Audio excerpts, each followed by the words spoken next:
प्रिय मित्रों, आज मेरा टॉपिक वास्तुशास्त्र में भूमि खननाधिकार एवं राम दैवक जमते खात विधि है।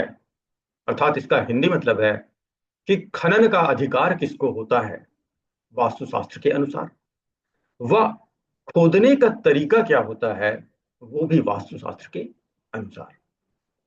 तो यहाँ इस पिक्चर में भी आप देख सकते हैं कि खनन का तरीका एक स्पेशल होता है और वो पूजा होती है, और पूजा के लिए जो सामग्री उपयोग करते हैं, एक चांदी के पत्र पर कलश, पृथ्वी, वास्तु पुरुष की आकृति, पंचरत्न, पंचधातु और नाग नागिन का जोड़ा और कछुए की फोटो, ये चांदी के पत्र पे अंकित होते हैं। और इसको भूमि में दबाना चाहिए, जिससे अगर किसी भी प्रकार का दोष है तो वो शांत हो सके। तो चलिए इसका श्लोक पढ़ते हैं। भूमि खननाधिकार स्वामी हस्त प्रमाणेन ज्येष्ठ पत्नी करेण वा। अर्थात भूमि के स्वामी या उसकी ज्येष्ठ पत्नी के द्वारा एक हाथ गड्ढा खोदें। हस्त मात्रम खनेद भूमि नृणाम प्रोक्तम पुरातन ही। और एक हाथ गड्ढा खोदने के बाद उस भूमि का परीक्षण करें। जलांत प्रसरांतरम व पुरुषांत पुरुषांतमथापि व क्षेत्रम संशोध्य चोदधृत्य शल्यम सदन मार भीत।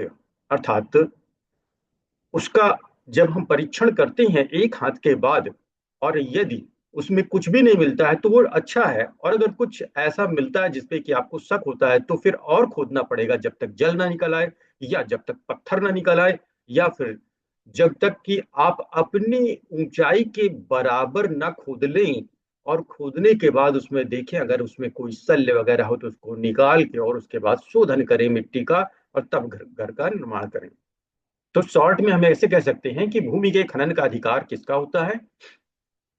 भूमि स्वामी के हाथ से अथवा प्रधान पत्नी के हाथ से एक हाथ गहरी भूमि को खोदकर परीक्षा करें, या जल निकलने तक, या पत्थर निकलने तक, या एक पुरुष के प्रमाण की गहराई तक भूमि को खोदकर उसका शल्य निकालकर शोधन कर गृह निर्माण प्रारंभ करें। तो भूमि का खनन का अधिकार इससे पता चलता है कि भूमि के स्वामी या उसकी प्रधान पत्नी को ही होता है। और शुरुआत वो एक हाथ की वो स्वयं करते हैं, बाकी का खोदने का कार्य उस पे लगे हुए आदमी करते हैं, क्योंकि कोई प्रधान पत्नी या स्वामी इतना नहीं खोद सकता। और उसके अनुसार जो वहां पे निकलता है, जल, पत्थर या शल्य, उसके अनुसार भूमि का शोधन करवाना चाहिए। अगला श्लोक जो है खोदने के तरीके पे है।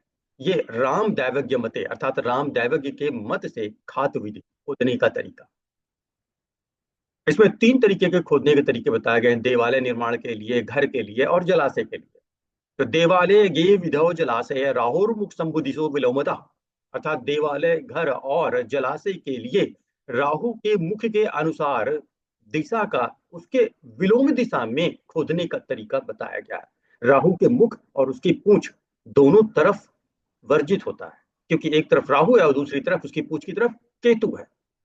तो उधर कभी भी नहीं खोदना चाहिए, उसके विपरीत दिशा में, अर्थात मुख से 90 डिग्री आगे या पूंछ से 90 डिग्री पहले आपके लिए ज्यादा अच्छा होता है, ज्यादा शुभ होता है।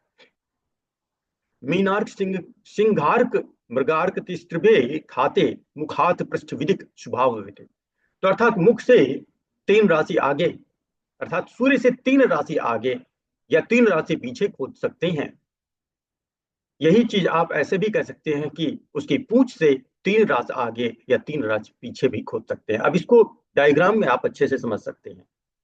चलिए इसका हिंदी में पहले देख लेते हैं। तो रामदेव के मत से खात या गड्ढा खोदने की विधि क्या है? पहली, देव निर्माण के, देव मंदिर के निर्माण अर्थात देवालय या अर्थात मंदिर के निर्माण में मीन से 3 राशि के सूर्य हों। अर्थात सूर्य यदि मीन, मेष और वृष राशि, इन तीन में से किसी में हो तो ईशान कोण में राहु का मुख होता है। मिथुन से 3 राशि में सूर्य हो तो वायव्य कोण में राहु का मुख होता है। कन्या से 3 राशि में सूर्य का मुख हो, मतलब सूर्य हो, तो नैऋत्य कोण में राहु का मुख होता है। और धनी से 3 राशि में सूर्य भगवान हो तो अग्नि कोण में राहु का मुख होता है। अब आपने राहु का मुख समझ लिया। किसमें? देवालय के निर्माण में सूर्य किन किन राशियों में है, उसके हिसाब से राहु का मुख कहां होगा। अब अगला, ग्रह निर्माण में सूर्य किन राशियों में होने पर राहु का मुख, ये डिसाइड करते हैं। तो ग्रह निर्माण में सूर्य यदि सिंह से 3 राशि में है तो राहु का मुख ईशान्य कोण में होगा। वृश्चिक से 3 राशि में अगर सूर्य का मुख है, सूर्य भगवान है, तो वायव्य कोण में राहु का मुख होगा। कुंभ से 3 राशि में सूर्य भगवान है, तो नैऋत्य कोण में राहु का मुख होगा। और वृष से 3 राशि में सूर्य भगवान है, तो अग्नि कोण में राहु का मुख होता है। अब तीसरा पॉइंट, जलाशय के निर्माण में सूर्य भगवान यदि मकर से 3 राशि में है तो राहु का मुख ईशान कोण में। मेष से 3 राशि में सूर्य भगवान है तो वायव्य कोण में राहु मुख। कर्क से 3 राशि में होने पर नैऋत्य कोण में राहु का मुख। और तुला से 3 राशि में सूर्य भगवान के होने पर अग्नि कोण में राहु का मुख रहता है। अतः मुख से पिछले कोण में खात शुभ होता है। तो जिधर राहु का मुख है उससे पिछले कोण में खात या भूमि शोधन के लिए गड्ढा शुभ होता है। अब पिछला कुछ लोग ऐसे समझते हैं कि मुख इधर है तो पिछला इधर, मुख इधर है तो पिछला इधर। ये कंफ्यूजन दूर करना आसान है। सभी ग्रहों, अगर ये कुंडली हम मान लें तो सभी ग्रहों की गति जो होती है, या हमारे जूडियक साइन जिन्हें हम राशि कहते हैं, वो हमेशा पूर्व से पश्चिम की तरफ मूव करते हैं। जिधर ग्रह जाते हैं उधर ही हमारा जूडियक भी चलता है। जैसे सूर्य मेष राशि में है तो सूर्य सुबह उदित होंगे और शाम तक अस्त हो जाएंगे, तो मेष राशि भी तो सुबह उदित हुई और शाम तक अस्त हो गई। तो इसका मतलब हमारा जूडियक और हमारे ग्रह पूर्व से पश्चिम की तरफ चलते हैं, तो यह फॉरवर्ड डायरेक्शन है, आगे चलने की दिशा है, और इसी दिशा में हम लेते हैं। पीछे इसलिए बोला है क्योंकि राहु की गति वक्री होती है, वो पीछे की तरफ चलता है, तो हम उसके अपोजिट दिशा में जाएंगे। अगर राहु का मुख इधर है तो इधर जाएगा, इसलिए शुभ इधर है कि आप उसके अपोजिट डायरेक्शन में जाएंगे। तो राहु के मुख में कभी नहीं जा पाएंगे, क्योंकि राहु का मुख किधर जा रहा है? एंटी क्लॉकवाइज, और आप जा रहे हैं क्लॉकवाइज डायरेक्शन में, आप ग्रहों की दिशा में जा रहे हैं। तो आपने जो भी चीज बनवानी है, घर निर्माण करना है, या आपको तालाब खुदवाना है, या मंदिर बनवाना है, तो अभी जो ऊपर के श्लोक में बताया उस हिसाब से देख लें सूर्य कहाँ पे है, उससे राहु का मुख कहाँ पे है, और फिर राहु से आगे की तीसरी राशि में आप जो है गड्ढा खोदने का शुभ कार्य कर सकते हैं। दिशाओं का ज्ञान ऐसे है कि जो वास्तु पुरुष होता है उसका सर ईशान कोण में होता है, अग्नि कोण में उसका घुटना और इसका दाहिना बायां हाथ होता है, और पैर नैऋत्य की तरफ होते हैं।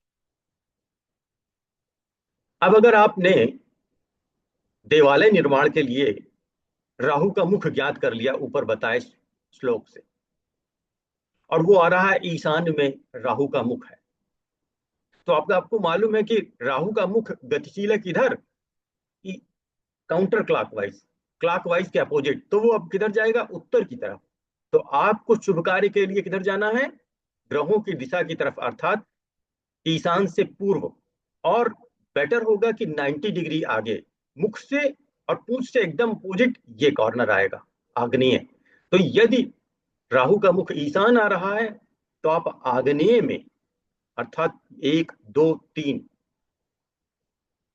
जो हमारी दिशाएं हैं, तीसरी दिशा में, ईशान से गिनती करें, ईशान फिर पूर्व फिर आग्नेय, तीसरी दिशा में आप खोदने का कार्य करें।